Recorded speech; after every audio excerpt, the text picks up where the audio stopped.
Bonjour et bienvenue à vous. Alors aujourd'hui, je vais vous parler de comment libérer une maison ou un appartement, un lieu où vous vivez. Vous savez que l'énergie des lieux, les mémoires, les esprits, les solutions concrètes. Et je vais vous parler de ce qui peut renforcer votre nettoyage. Ça peut être assez puissant.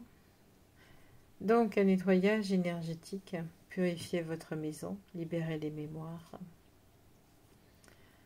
Une maison qui est habitée, comment la libérer? Comment libérer les lieux et chasser les présences si vous sentez qu'il y a quelque chose chez vous? La mémoire des lieux, nettoyer votre maison est indispensable. Le gros sel et la lumière, donc je vais vous parler de tout ça.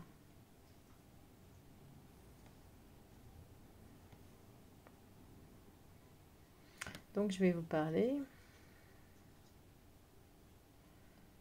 de tout ça. Comment faire pour libérer votre maison? Comment faire pour vous sentir mieux? Comment faire pour vraiment vous libérer de tout ça? Ça, c'est une expérience fabuleuse. Et comme je vous disais, moi, quand je vais libérer une maison, comme je disais, quand je vais libérer un lieu, quand on me demande une mission comme ça, je reste 4-5 heures dans la maison. Je reste le temps de ressentir. D'abord, je passe de partout, là, et puis je ressens ce qui s'est passé dans les lieux.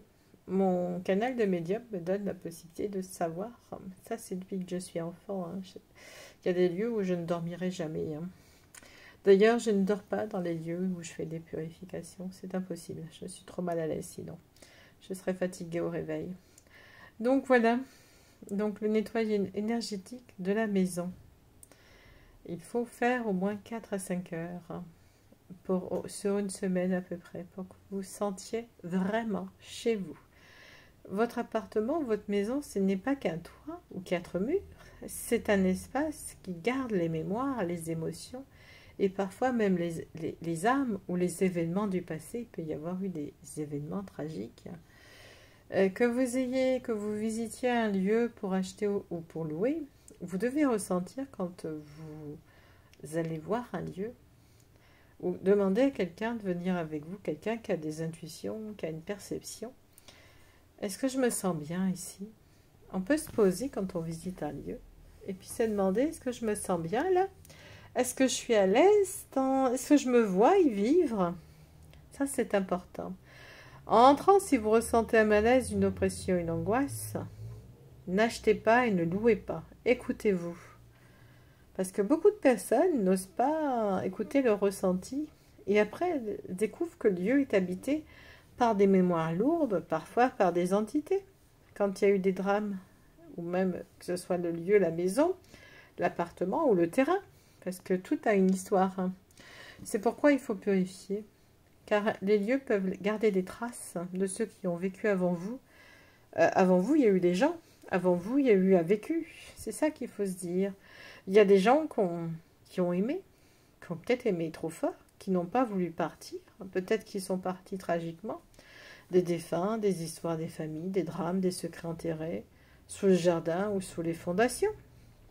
Moi, je me souviens quand j'étais enfant, j'entrais dans certaines maisons, puis je sentais et je voyais des présences, des âmes errantes, et j'étais pas à l'aise, je n'aimais pas. Et ça m'est resté. Je ressentais, à ce moment-là, j'étais pas préparée, j'étais pas encore prête. C'était l'angoisse, le malaise, le froid. Je savais que ce lieu n'était pas très propre au niveau énergétique. J'avais pas envie de rentrer. Il y a des lieux. Une fois, c'était une chambre. J'ai pas eu envie de dormir là. J'ai dormi dans le salon. J'ai dit non, je peux pas. Il y a quelque chose qui me plaît pas dans la chambre. J'ai dormi ailleurs. Donc, quand vous visitez un lieu pour y vivre, écoutez, regardez, ressentez. Est-ce que je vais être bien là? Est-ce que je vais me sentir à l'aise? Est-ce que je vais pouvoir y vivre? Quand j'ai visité l'appartement où je suis, deuxième appartement où je suis là actuellement, je me suis sentie à l'aise. Je me suis sentie bien quand j'ai visité. J'ai vraiment senti un lieu apaisant. J'étais comme un autre lieu que j'avais visité aussi qui me plaisait énormément. Après, comme des fois je loue un appartement ou je pars quelque part, je prends toujours mon arsenal pour nettoyer, pour purifier. La dernière fois, là, que je suis partie, j'ai dû les purifier. Ça n'allait pas, il y avait quelque chose qui n'était pas... J'ai mis mes énergies. Je les ai bien mis toute la journée, là, et j'ai mis mes énergies. Je suis partie, le lieu était nettoyé, purifié. Parce que c'était pas ça, puis j'avais pas envie de dormir dans un lieu où je suis pas à l'aise. Moi, je veux, quand on part une semaine en vacances, c'est pas pareil, mais quand on vit quelque part, quand on vit dans un lieu à l'année, c'est ça le problème. C'est qu'on peut pas rester dans des lieux qui sont pas propres énergétiquement aujourd'hui. Donc, quand vous visitez un endroit, que vous allez y vivre, c'est important de vous écouter. Si ce n'est pas le bon lieu, c'est que ça ne colle pas. Si vous ne devez pas y aller, si vous n'arrivez pas à l'acheter, si vous n'arrivez pas à le louer, c'est quelque part, c'est un message. On vous parle, on vous dit, non, c'est pas le lieu pour toi. Si vous allez dans ce lieu et qu'il n'est pas bon pour vous, il faut purifier. Comment purifier? Ça, c'est mes conseils que je peux vous donner, hein, parce que j'en connais un rayon là-dessus maintenant. Le gros sel, on en met dans chaque pièce, dans chaque coin, près des portes, sous le lit, si besoin, si nécessaire. On peut rajouter dans le gros sel un peu de citron et un peu d'ail. On peut en mettre près des ouvertures. Là, il va chasser les énergies lourdes. On le voit bien dans les films de vampires d'ailleurs. C'est un ancien secret certainement. Les clous de girofle dans le sel, ça renforce le dégagement. La cannelle, si vous ressentez un blocage financier ou matériel, ajoutez de la cannelle dans votre gros sel.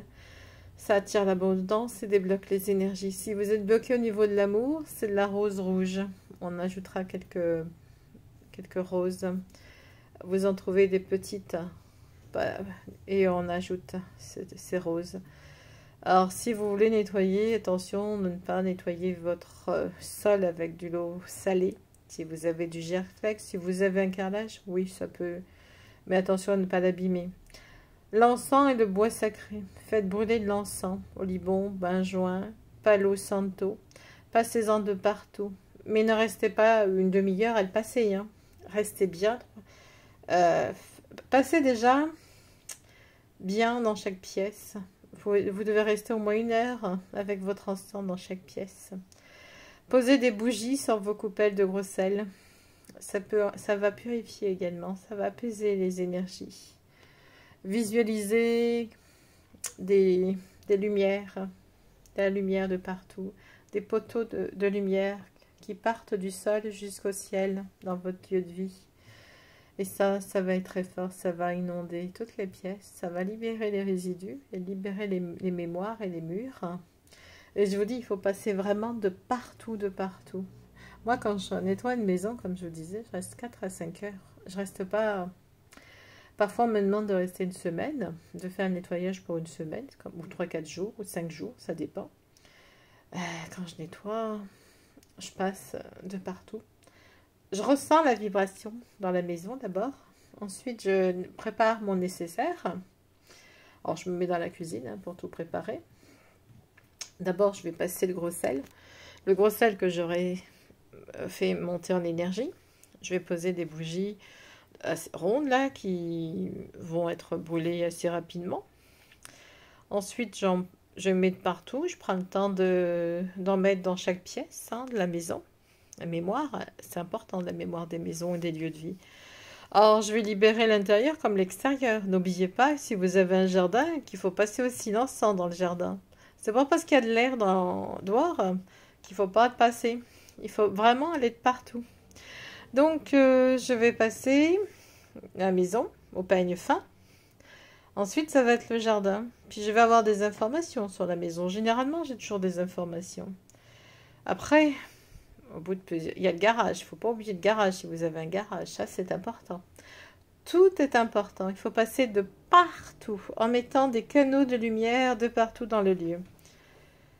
Généralement, si ça ne veut pas la lumière blanche, il faut passer à la lumière rose ou la flamme violette. Bien sûr, comme je disais, c'est pour ça que je donne ces informations parce que... Parfois, c'est difficile de se dire je vais faire venir quelqu'un pour purifier ma maison. Alors, je vous donne les clés pour le faire vous-même. Mais attention, ce n'est pas 1 demi-heure ou 1 heure. Hein. C'est vraiment 4 à 5 heures par jour. Sur 5 jours si vous souhaitez y arriver. Vous pouvez me demander la purification à distance, une guidance ou un accompagnement. Je le fais régulièrement. Rappelez-vous qu'il ne faut pas y avoir peur. Un lieu chargé peut être purifié. Une mémoire peut être nettoyée.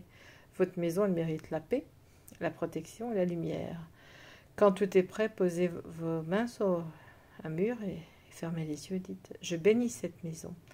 Je la purifie. Je libère tout ce qui ne sert plus. Je l'invite à la paix à vivre. J'invite la paix à vivre ici. Ainsi soit-il. » Prendre soin de son lieu de vie, c'est important. C'est prendre soin de ses propres énergies. Évitez les miroirs également. Ça, c'est une chose qui me déplaît, c'est les miroirs. Quand il y a des miroirs partout, là, c'est pas bon, les miroirs. C'est des portails. Le miroir, il doit être à la salle de bain et c'est tout. Donc, évitez les miroirs. Évitez de faire des rituels. Alors, évitez de faire des rituels. Une maison, c'est là où vous vivez. Il peut qu'il y ait des gens qui ont fait des rituels à d'autres moments, sans que vous le soyez au courant. Et à ce moment-là, votre maison, elle est toxique. Parce qu'il y a des rituels qui ne sont pas positifs. Quand je dis rituels, je ne parle pas des rituels de lumière. Donc, il peut y avoir aussi eu des empreintes très lourdes dans votre maison. Donc, l'encens, le gros sel, les bougies. On peut venir quelqu'un, la faire bénir aussi la maison, demander à un prêtre, une personne de faire bénir la maison quand ça ne va pas aussi. Après, il y a des choses beaucoup plus graves, beaucoup plus lourdes, qui peuvent être beaucoup plus difficiles à nettoyer pour une personne. Mais quand on arrive dans une maison, il est nécessaire de mettre de l'encens et de nettoyer. Moi, quand j'ai emménagé ici, j'ai nettoyé la maison. Je l'ai nettoyé au niveau de l'encens, je l'ai nettoyé au niveau des bougies. Il y a juste, après, ce qui se passe à l'extérieur de la maison, de l'appartement, dans la cage d'escalier, dans l'ascenseur ou dans les autres lieux, on va dire, de l'immeuble. Ça, c'est autre chose. Parce qu'un coup, l'ascenseur, je vais vous raconter. L'ascenseur, j'attendais l'ascenseur. Et puis l'ascenseur s'arrête, bizarrement au premier, mais il n'y avait personne. Dans l'ascenseur, il n'y avait personne au premier. Ok, c'est une blague, l'ascenseur. Bon, voilà. Donc,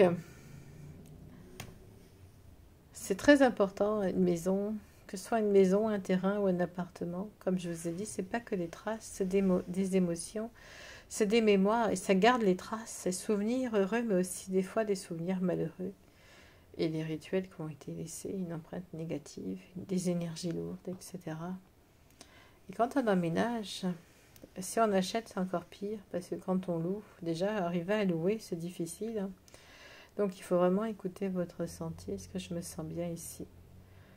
Et n'oubliez pas les numéros des maisons et des appartements, c'est important. C'est pareil pour quelque chose qui soit commercial. Si vous sentez une lourdeur, une oppression, un malaise, c'est un signe que c'est pas bon pour vous. Il est arrivé que certaines maisons étaient le théâtre de drames, de conflits, de maladies, de morts violentes ou de rituels pas très clairs. Je ne parle pas de bénédiction ou d'amour, hein, bien entendu, je parle de choses sombres, posées par ignorance ou par méchanceté. Tout reste imprégné dans les murs, dans le sol et dans l'air. La musique peut aider également. Mais pas n'importe quelle musique. La musique vraiment qui aide, qui permet de nettoyer. Et comme je vous ai dit, nettoyer, ça facilite, ça aide. Ça permet de sentir mieux, de purifier le lieu. Et comme je vous ai dit, je vous ai donné beaucoup d'indications pour le faire. Parce que bien entendu, quand c'est lourd, c'est pas facile. On se sent pas bien, on ne sait pas comment faire. Et c'est bien de pouvoir nettoyer sa propre... Une maison, c'est un refuge, c'est un cocon, c'est un lieu de paix. Quand on purifie, on ne doit pas avoir peur. Vous prenez une autorité sur votre espace. Vous répétez autant que nécessaire. Et puis dites, je suis chez moi ici, quand vous nettoyez.